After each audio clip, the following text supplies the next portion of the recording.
आज एक नुआ भाव में गोटे लस्सी तैयारी करूँ आपको केमी तैयारी प्रोसेसटा देखी आपको देखो व्याख्या करी कौन कौन पड़ोसी कौन कौन ना एठी आम नहीं आवश्यकता अनुसार चीनी आप जी मिठा खाइबे नड़िया ये करदेचु कदली बिस्किट बॉर्नविटा आउ दही काजू चेरी भी नहीं आग चीनी जी मिठा अनुसार आप चीनी रखिए तापर कदली सब पकईदे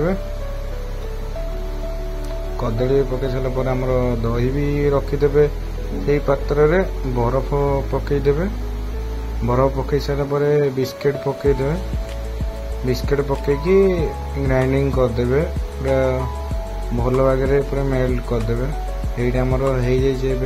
लस्सी पूरा राबिड़ भाया लस्सी बहुत सुंदर भाव में लस्सी ये